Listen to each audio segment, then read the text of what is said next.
आपके अपने YouTube channel Virat नंद में स्वागत करता हूं। तो मैं आज बात करने जाऊंगा मगध। ठीक है, मगध में कौन कौन से शासक हुए हैं और हमारी पिछले वीडियो पर चर्चा हुई थी जैन धर्म, बौद्ध धर्म, और ये आपके लिए बहुत इंपॉर्टेंट है। एक एक फैक्ट कराऊंगा, इंपॉर्टेंट होगा, जो एग्जाम में पूछा गया है और आपके एग्जाम में पूछा जा सकता है। ठीक है, तो मगध पर बात करेंगे, किन किन वंशों का शासक हुआ। तो हर्यक वंश, और देखिए आपका शिशुनाग वंश और नंद वंश। ठीक है, तो इनके बारे में चर्चा होगी। और पहले बात किस पर करते हैं, मगध। सभी को मगध के बारे में जानकारी होगी। ठीक है, मगध सबसे प्राचीन तथा सबसे विशाल राज्य कौन सा था, मगध। और मगध से एक क्वेश्चन बनता है कि मगध की राजधानी, ठीक है, अक्सर पूछ ली जाती है, सभी को पता होगा मगध की राजधानी क्या है। राजधानी क्या है, पाटलिपुत्र। पाटलिपुत्र। मगर क्या है, एग्जाम में अब ये नहीं पूछा जाता, अक्सर क्या पूछ लेता है, पाटलिपुत्र का प्राचीन नाम, उसका भी, पाटलिपुत्र का प्राचीन नाम क्या था सभी को पता है, राजगृह, उसका भी प्राचीन नाम पूछ लेता है। तो मगध की राजधानी के क्रम पर चर्चा कर लेते हैं। ठीक है, मगध की राजधानी का क्रम, राजधानी क्रम, राजधानी का क्रम क्या था इसका, बस आपको थोड़ा सा क्रम ध्यान रखना है। सबसे पहले मगध की राजधानी क्या थी, गिरिब्रज, गिरिब्रज। फिर उसके बाद क्या बनी, राजगृह, और राजगृह के बाद क्या बनी, पाटलिपुत्र, और पाटलिपुत्र के बाद क्या बनी, पटना। ठीक है, ये आपको क्रम याद रखना है। सबसे प्राचीन राजधानी क्या थी, गिरिब्रज। गिरिब्रज का ही नाम राजगृह बदल दिया, किसने बदला, ये इंपॉर्टेंट है आपका, ये किसने बदला था, बिंबिसार।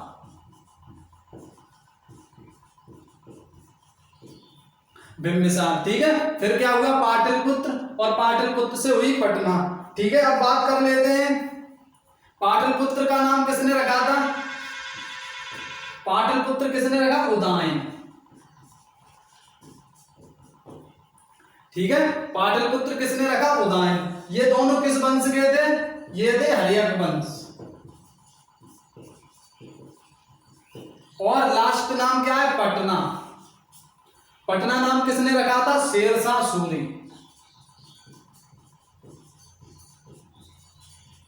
शेरशाह सूरी मध्यकाल में हुआ है। ठीक है, किसको, इसी ने आपके हुमायूं को 1539 और 1540 ईसा पूर्व में हराया था। ठीक है, 1539 में चौसा के युद्ध में, और 1540 में आपका किसके युद्ध में, कन्नौज या बिलग्राम के युद्ध में। ठीक है, इसी ने 1540 में हुमायूं को हराया था, और 1540 से 55 तक सूर्यवंश का शासक रहा था। इन्होंने ही पाटलिपुत्र का नाम बदलकर क्या रखा था, पटना। ये आपको चीज मगध से इतनी याद रखनी है। ठीक है, राजधानी गिरिब्रज, फिर राजगृह, फिर पाटलिपुत्र, फिर पटना। राजगृह का नाम, गिरिब्रज से राजगृह किसने किया, बिंबिसार, और राजगृह से पाटलिपुत्र किसने किया, उदयन, और पाटलिपुत्र से पटना किसने किया, शेरशाह सूरी। बिंबिसार और उदयन किस वंश के थे, हर्यक वंश, और शेरशाह सूरी ने रखा था, ये किस वंश के थे, सूर्यवंश।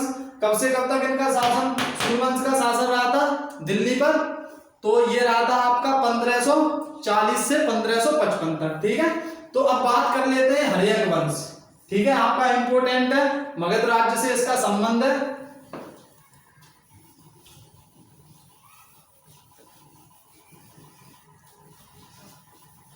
मगध हर्यक वंश, ठीक है, आपका इंपॉर्टेंट है हर्यक वंश। हर्यक वंश, एक क्वेश्चन आपका हर्यक वंश से ही पूछा गया है कि हर्यक वंश को अन्य किस वंश के नाम से जाना जाता है, तो पितृहंता।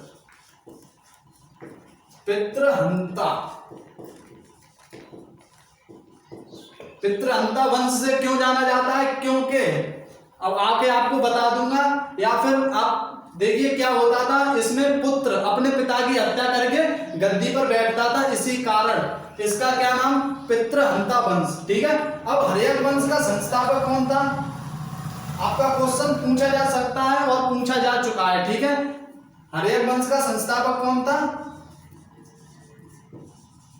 संस्थापक कौन था? बिंबिसार।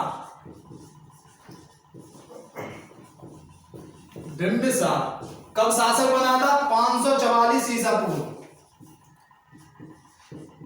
544 ईसा पूर्व में शासक बना था।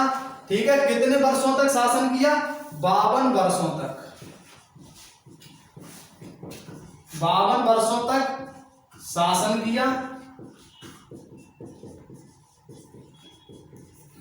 अभी मैंने आपको एक इंपोर्टेंट बताया था, अक्सर पूछ लेता है कि गिरिब्रज गिरिब्रज मगध की राजधानी गिरिब्रज का नाम बदलकर राजगृह किसने किया था? किसने किया था? संस्थापक कौन थे? हर्यक वंश के बिंबिसार। तो इन्होंने ही किया था। ठीक है, ये इंपोर्टेंट है, आपका पूछा जा चुका है आपके एग्जाम में, कितने वर्षों तक? 52 वर्षों तक शासन किया था। ठीक है, बिंबिसार से संबंधित इतना ही।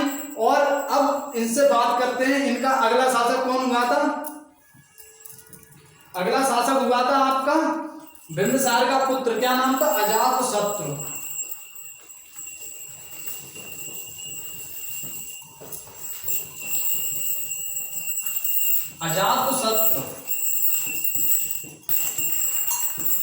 अजातशत्रु 493 ईसा पूर्व में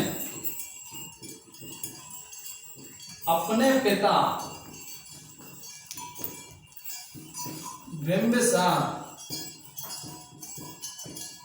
बिंबिसार की हत्या कर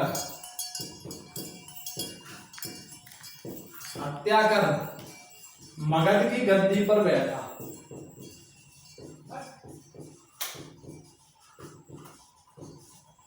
मगध की गद्दी पर बैठा। ठीक है, और एक इंपोर्टेंट और क्वेश्चन क्या बनता है यहां से? अजातशत्रु अक्सर एग्जाम में पूछा जा चुका है और पूछा जा सकता है कि अजातशत्रु के समय में कौन सी बौद्ध सभा हुई थी? तो मैंने सभी को आपको बताया था, जिन्होंने बौद्ध धर्म से संबंधित वीडियो बनाई है वो नहीं देखी है तो प्लीज देखिएगा। तो कौन सी सभा हुई थी? प्रथम बौद्ध सभा किसके शासनकाल में हुई थी? अजातशत्रु। प्रथम बौद्ध सभा कब हुई थी? 483 ईसा पूर्व। ईसा पूर्व में हुई थी। अध्यक्ष कौन थे? महाकश्यप।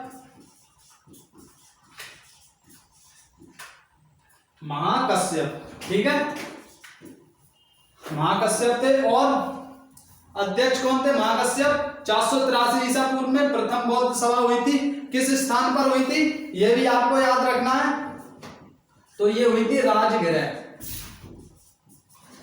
ठीक है, अगर वीडियो नहीं देखा है बौद्ध से संबंधित वो वीडियो जरूर देखिएगा। अजातशत्रु, ठीक है, ये आपको याद रखना है। अजातशत्रु 493 ईसा पूर्व में अपने पिता बिंबिसार की हत्या कर मगध की गद्दी पर बैठा। ठीक है,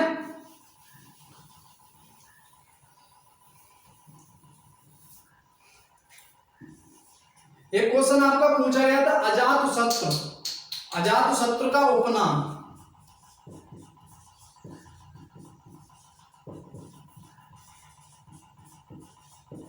अजातशत्रु का उपनाम कुड़िक था। अजातशत्रु का उपनाम कुड़िक था। ठीक है, अब अजातशत्रु का उपनाम कुड़िक था। अब एक क्वेश्चन आपका यह पूछा जा चुका था, अजातशत्रु के मंत्री का नाम क्या था?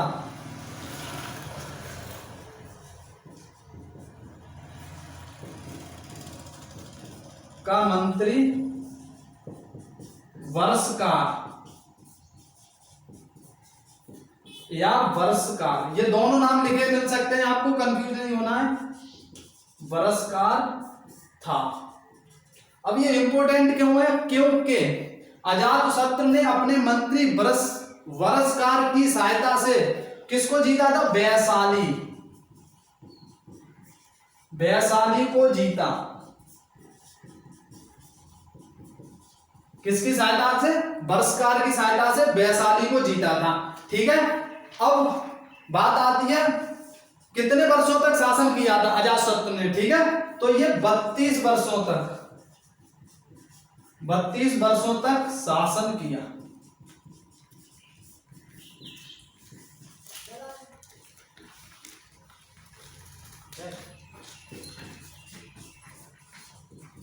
देखिए, अजातशत्रु 493 ईसा पूर्व में अपने पिता बिंबिसार की हत्या कर मगध की गद्दी पर बैठा। अजातशत्रु का उपनाम कुड़िक था। अजातशत्रु का मंत्री बरस्कार था, जिसकी सहायता से अजातशत्रु ने वैशाली को जीता था और 32 वर्षों तक शासन किया। ठीक है, अब बात करते हैं अजातशत्रु हर्यक वंश के अगले शासक की। ठीक है, जो इंपोर्टेंट है वही कराया जा रहा है आपका और जो एग्जाम में पूछा जा सकता है।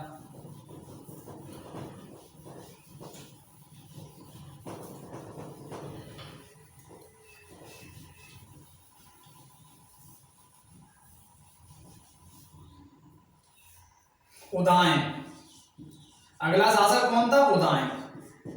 उदयन 461 ईसा पूर्व में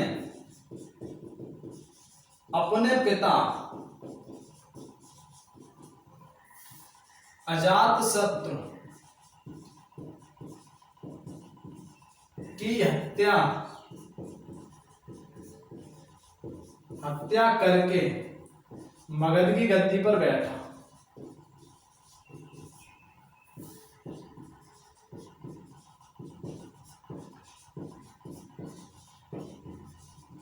मगध की गद्दी पर बैठा। ठीक है, अजातशत्रु अपने पिता उदयन अपने पिता अजातशत्रु की 461 ईसा पूर्व में हत्या करके मगध की गद्दी पर बैठा। ठीक है, अब उदयन 461 ईसा पूर्व में बैठा, तो आप समझ गए होंगे जैसे पितृहंता क्यों कहा जाता है। ठीक है, अब आपकी समझ में आया होगा कि अब इसे क्यों कहा जाता है। एक और इंपॉर्टेंट चीज है यहां से, उदयन।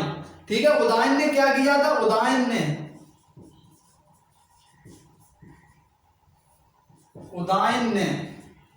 राजगृह का नाम बदलकर क्या किसकी स्थापना की थी? पाटलिपुत्र या पाटन ग्राम की स्थापना की। ठीक है, उदयन से आपका इतना इंपॉर्टेंट है। अब इंपॉर्टेंट क्या है, अक्सर एग्जाम में पूछा जा चुका है कि हर्यक वंश का अंतिम शासक कौन था? हर्यक वंश का अंतिम शासक कौन था? नागदशक। अंतिम शासक कौन था? नागदशक। अंतिम शासक कौन था? नागदशक। तो हर्यक वंश आपका यहीं खत्म होता है।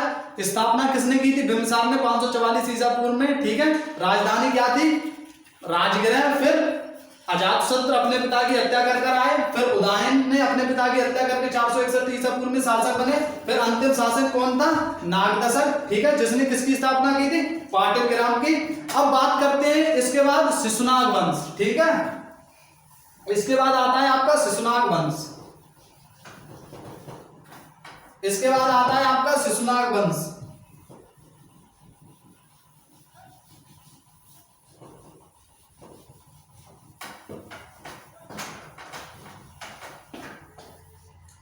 शिशुनाग वंश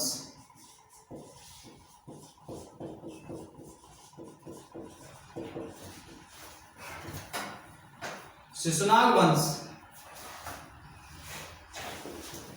अब शिशुनाग वंश की स्थापना किसने की थी?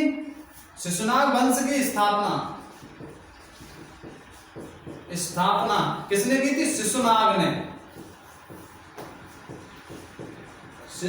ने 412 ईसा पूर्व में 412 ईसा पूर्व में किसे मारकर की थी? नागदशक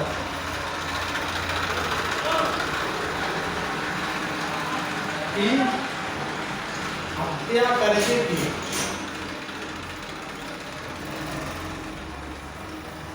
ठीक है, शिशुनाग वंश की स्थापना शिशुनाग ने 412 ईसा पूर्व में नागदशक की हत्या करके की। अब नागदशक की हत्या क्यों की? क्योंकि नागदशक के सेनापति कौन थे? शिशुनाग। ठीक है, नागदशक के सेनापति कौन थे? शिशुनाग। और 412 ईसा पूर्व में इन्होंने इनकी हत्या करके एक नए वंश, मगध पर नए वंश शिशुनाग वंश की स्थापना की। ठीक है, अब इनसे इंपॉर्टेंट क्वेश्चन एक जो पूछा जा चुका है आपका एग्जाम में, क्या कि शिशुनाग ने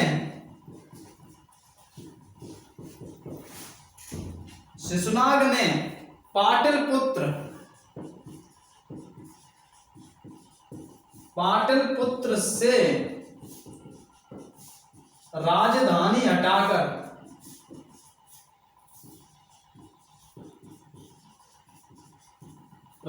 हटाकर किसे बनाया था? वैशाली।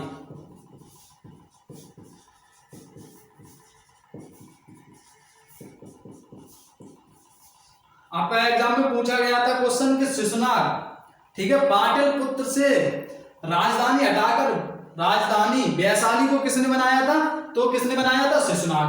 ठीक है, अब शिशुनाग का उत्तराधिकारी कौन था? उत्तराधिकारी कौन था शिशुनाग का?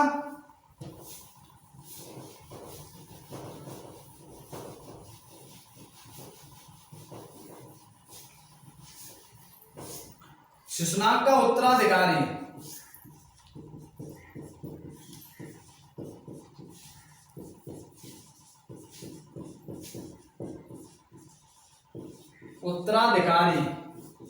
कौन था? कालाशोक।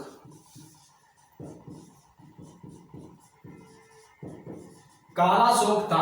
अब आपको यहां से देखना है कि कालाशोक, अगर आपने बौद्ध धर्म वाली वीडियो देखी है तो आपको पता होगा कालाशोक कौन था, जिसके समय में कौन सी बौद्ध सभा हुई थी? द्वितीय बौद्ध सभा। बौद्ध सभा कब हुई थी? 383 ईसा पूर्व। किस स्थान पर हुई थी? आपको पता होगा कौन से स्थान पर हुई थी? वैशाली। अध्यक्ष कौन थे दूसरी बौद्ध सभा के? सवाकामी। ठीक है, ये आपको याद रखना है। शिशुनाग का उत्तराधिकारी कौन था? कालाशोक। और कालाशोक के समय में कौन सी सभा हुई थी? द्वितीय बौद्ध सभा। कब हुई थी? 383 ईसा पूर्व। और कौन से स्थान पर? वैशाली। और दूसरी बौद्ध सभा के अध्यक्ष कौन थे? सवाकामी। ठीक है, अब अगला आता है आपका कौन सा वंश? अब आता है शिशुनाग वंश। शिशुनाग वंश हो गया आपका। अब आता है नंद वंश। ठीक है, नंद वंश का संस्थापक कौन था?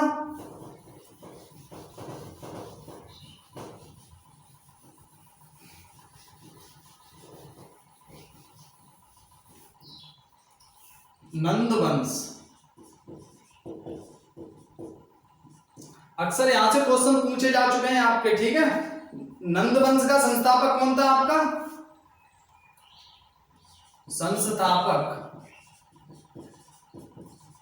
कौन था? महापद्म नंद। अक्सर पूछ लेता है यहां से संस्थापक। ठीक है, नंद वंश से 2 क्वेश्चन पूछे जा चुके हैं आपके, एक तो संस्थापक और अंतिम शासक। अंतिम शासक कौन था आपका? घनानंद। ठीक है, अब एक क्वेश्चन आपका यहां से पूछा गया था कि